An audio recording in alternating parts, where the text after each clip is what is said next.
4.3 में हम लोग जो क्वेश्चन नंबर 4 कर रहे थे उसका आखिरी सवाल एक हमारा बाकी रह गया, बाकी तो पूरी एंटायर एक्सरसाइज डिस्कस हो गई है, तो उसको भी डिस्कस करके अभी ख़त्म करते हैं। ठीक है, चलो। तो ये सवाल है आप लोगों के सामने। हमने अभी तक इस क्वेश्चन नंबर 4 में जितने भी प्रकार के सवाल देखे वो किस टाइप के थे। जैसे आप लोगों को वहाँ पर क्या देखने को मिल रहा है, लीनियर अपॉन क्वाड्रेटिक या क्वाड्रेटिक अपॉन क्वाड्रेटिक या क्वाड्रेटिक अपॉन लीनियर, खैर तीनों एक ही फॉर्मेट है।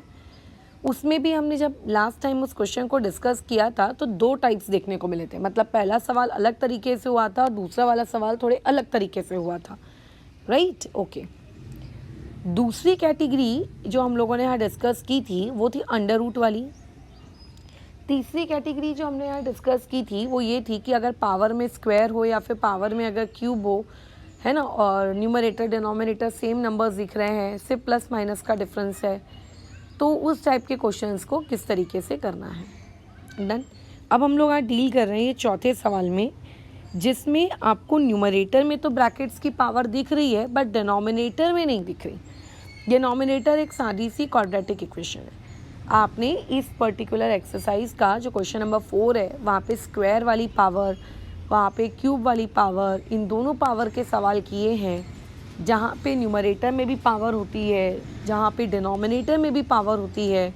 बस फ़र्क इतना होता है कि ऊपर प्लस होता है नीचे माइनस होता है, या ऊपर माइनस होता है नीचे प्लस होता है, बाकी तो सब कुछ सेम होता है। बट ये क्वेश्चन उन सारे क्वेश्चन से अलग है क्योंकि यहाँ पे डिनोमिनेटर में कोई सेम पैटर्न आपको नहीं दिख रहा जैसा न्यूमरेटर में। और ये जो टाइप 1 के सवाल थे क्वाड्रेटिक अपॉन लीनियर, उनसे भी अलग है क्योंकि डिनोमिनेटर में क्वाड्रेटिक तो है बट न्यूमरेटर में लीनियर भी नहीं है। तो ये एक तरीके की खिचड़ी बन गई, पावर वाले सवाल प्लस क्वाड्रेटिक वाले सवाल का मिक्सचर। तो ऐसे सवालों को कैसे करते हैं, इनमें जो इन लोगों का ब्रैकेट वाला टर्म रहता है उसको आप टच नहीं करते, वो ब्रैकेट वाला टर्म आप लोगों का एज इट इज़ रहता है। जो डिनोमिनेटर है उस डिनोमिनेटर में आपको मिडिल टर्म स्प्लिट अप करना पड़ता है। जो अभी अभी आप 3rd चैप्टर अलजेब्रा का पढ़कर आए हैं उसमें जो आखिरी एक्सरसाइज है, उस आखिरी एक्सरसाइज का जो क्वेश्चन नंबर 1 है, 6 सवाल दिए हैं वहाँ पर, वो सभी के सभी मिडिल टर्म स्प्लिट अप वाले ही हैं, है ना। तो उस तरीके से आपको यहाँ मिडिल टर्म स्प्लिट अप करना पड़ेगा। तो मिडिल टर्म स्प्लिट अप का नियम क्या होता है, ये जो 9 है ये इस 4 से मल्टीप्लाई होगा, तो ये क्या हो जाएगा 9 4 ज़ा 36। अब 36 के तुम्हें ऐसे फैक्टर्स निकालने हैं कि सच दैट मल्टीप्लाई करने पे 36 आना चाहिए बट प्लस माइनस करने पर कितना आना चाहिए 12। तो क्या हो जाएगा 4x² plus 6x plus 6x plus 9, ये ऐसे। अच्छा, यहाँ इक्वल टू की नीड नहीं है क्योंकि ऑलरेडी हम बीच में इक्वल टू दे चुके हैं। जो न्यूमरेटर है वो अभी भी वैसे का वैसे ही रहेगा, उसको आप बिल्कुल टच नहीं करेंगे। तो ये हो जाएगा 2x प्लस 3 का होल स्क्वायर अपॉन में कॉमन निकाल लो, ये स्टार्टिंग के 2 टर्म्स और ये पीछे के 2 टर्म्स में से। तो स्टार्टिंग के 2 टर्म्स में से 2x कॉमन निकलेगा तो बचेगा आपके पास 2x प्लस 3। पीछे के 2 टर्म्स में से आपने 3 कॉमन निकाल लिया तो बचेगा 2x प्लस 3। राइट साइड का जो फ्रैक्शन है उसको अभी भी कुछ भी नहीं हुआ यार, वो अभी भी वैसे का वैसे ही है, हट्टा खट्टा। अब आ जाओ इसमें, न्यूमरेटर में जो 4x प्लस 1 का होल स्क्वायर है वो वैसे का वैसी, 2x प्लस 3 का होल स्क्वायर वो वैसे का वैसी, अपॉन में कैसे लिखते हैं हम लोग, ये अभी मिडिल टर्म स्प्लिट अप करते आना चाहिए। अब अगर कोई ऐसा है जिसको मिडिल टर्म स्प्लिट अप करते नहीं आता तो पहले वो मिडिल टर्म स्प्लिट अप करना सीखे, सवालों को रटना मत कि इसमें ऐसे करते हैं ऐसे करते हैं, पहले मिडिल टर्म स्प्लिट अप सीखो। और ये बहुत इंपॉर्टेंट चीज़ है जो आपको 8th क्लास से आनी भी चाहिए थी, सीखने की नीड नहीं पड़नी चाहिए थी, ठीक है। खैर, डिनोमिनेटर में अभी हम लोग क्या लिख देंगे 2x प्लस 3, 2x प्लस 3 2 बार है तो इसको लिख देंगे 2x प्लस 3 का होल स्क्वायर, ये ऐसे इक्वल टू 61/36। अब क्या करें, कौन सी प्रॉपर्टी लगाएं। देखो, जनरली जो हमको सवाल दिए होते हैं उन सवालों को प्रॉपर्टीज़ से सॉल्व करना पड़ता है। 5 प्रकार की प्रॉपर्टीज़ होती हैं उन पांचों प्रकार की प्रॉपर्टीज़ में से अल्टरनेंडो और इन्वर्टेंडो, ठीक है, क्रिस क्रॉस करना और उल्टा पुल्टा करना, ये दो प्रॉपर्टीज़ कभी भी सवाल को सॉल्व करने में इनिशियल लेवल पर, स्टार्टिंग लेवल पर हेल्पफुल नहीं होती हैं, ठीक है, बिल्कुल नहीं। फिर बचते हैं तीन properties, dividendo, componendo and componendo dividendo simultaneously.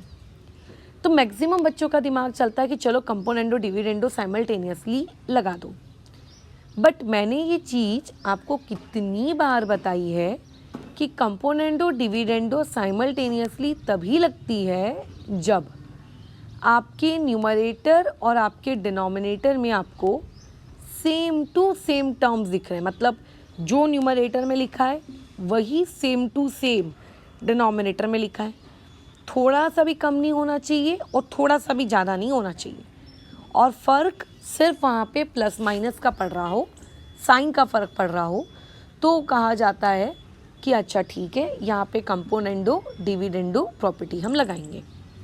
फ़िलहाल अभी जो हमारे पास क्वेश्चन है, इस क्वेश्चन में देखो न्यूमरेटर में 2x + 3 का होल स्क्वायर है, डिनोमिनेटर में भी 2x + 3 का होल स्क्वायर है, बट न्यूमरेटर में 4x + 1 का होल स्क्वायर है और डिनोमिनेटर में 4x + 1 का होल स्क्वायर नहीं है। तो आप यहाँ पर जो आपका फीलिंग आ रही थी कि कंपोनेंडो डिविडेंडो साथ साथ में लगा देंगे, ये फीलिंग आपको नहीं लेकर आनी है, बिल्कुल नहीं लेकर आनी है। क्यों? क्योंकि ये कुछ आपके काम की नहीं है फीलिंग, है ना, लगा नहीं सकते। जो रूल मैंने बताया उसके अकॉर्डिंग यहाँ पे कंपोनेंडो डिविडेंडो लगेगा नहीं। फिर मैडम अब क्या लगाएं? दो ही ऑप्शंस आपके पास बचते हैं, या तो आप कंपोनेंडो लगा दो प्लेन, या तो आप डिविडेंडो लगा दो प्लेन। अब कोई तुक्का मारने की तो चीज़ है नहीं कि कंपोनेंडो लगा देते हैं एक बार, अगर आंसर आ गया तो ठीक, डिविडेंडो लगा देते हैं, आंसर आ गया तो ठीक। कल की ही इलस्ट्रेशन में, कल की ही वीडियो क्लास में मैंने ये चीज़ बहुत अच्छे से बताई थी, अगर कंपोनेंडो लगाने की कभी नीड आई, कभी डिविडेंडो लगाने की नीड आई, तो ऊपर और नीचे में जो टर्म सेम है उसकी साइन चेक करना, मतलब जो क्वांटिटी ऊपर है वही क्वांटिटी नीचे है तो उनकी साइन चेक करना। जैसे यहाँ पे देखो इसकी साइन क्या है, प्लस, इसके आगे आपको कुछ नहीं दिख रहा है, मतलब वहाँ पे भी डेफिनेटली होगा प्लस। तो अगर आपको साइन सेम दिख रही है तो आप डिविडेंडो लगाओ, ठीक है। तो यहाँ पे बड़े ही गर्व से आपको लिखना पड़ेगा बाय डिविडेंडो। डिविडेंडो में क्या होता है, जो न्यूमरेटर होता है वो जैसा रहता है ना, जैसा रहता है वो वैसे का वैसा ही दिखता है, एज इट इज़।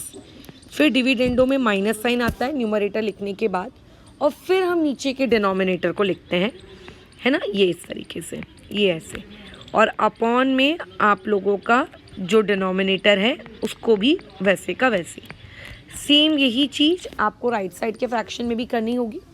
जब भी कोई प्रॉपर्टी लगाते हो तो ऐसा नहीं कि सिर्फ लेफ्ट में लगा दिए, राइट में भी लगाना पड़ता है, तो आंसर गलत आ जाता है। 61 - 36 अपॉन में बोलो कितना, 36। अब देखो आप देखोगे कि ये दोनों ब्रैकेट 2x + 3 2x + 3 सेम हो गए, सिर्फ एक साइन चेंज है, तो ये कटा, देखो ये कटा बराबर। अब जो बच गया वो बची हुई चीज़ क्या है, बची हुई चीज़ है 4x + 1 का होल स्क्वायर अपॉन में 2x + 3 का होल स्क्वायर। 61 में से 36 आपको माइनस करना है, दैट विल बी 25/36। अब क्या करें यार, अब तो ये स्टेप अपने आँखों के सामने इतनी बार आ गई है कि हमको तो ये रट ही गया है। आपको अब कुछ नहीं करना है, यहाँ पे अब आप स्क्वायर रूट ले लीजिए, है ना। जब आप स्क्वायर रूट लोगे तो 4x + 1 के ऊपर के ब्रैकेट के ऊपर जो स्क्वायर लगा है वो हट जाएगा, अपॉन में भी स्क्वायर हट जाएगा। राइट हैंड साइड में अब आपको ये सोचना है कि 25 किसका स्क्वायर रूट होता है, तो वो होता है 5 का, तो 5 आएगा, 36 के बदले आ जाएगा 6, ये ऐसे, ठीक है। और फिर तो क्रिस क्रॉस करना है, 6 मल्टीप्लाई होगा 4x + 1 से और 5 मल्टीप्लाई होगा 2x + 3 से, ऐसे। अब बस ब्रैकेट ओपन करो, 6 4 जा 24x, 6 1 जा 6, 5 2 जा 10x, 5 3 जा 15। नंबर एक तरफ, ठीक है। तो कितना हो जाएगा 24x minus 10x equal to 15 minus 6, minus कर लोगे तो कितना आ जाना है यहाँ से, ये आ जाएगा 14x इक्वल टू कितना आ जाएगा, ये वाला क्वांटिटी आपके पास 9।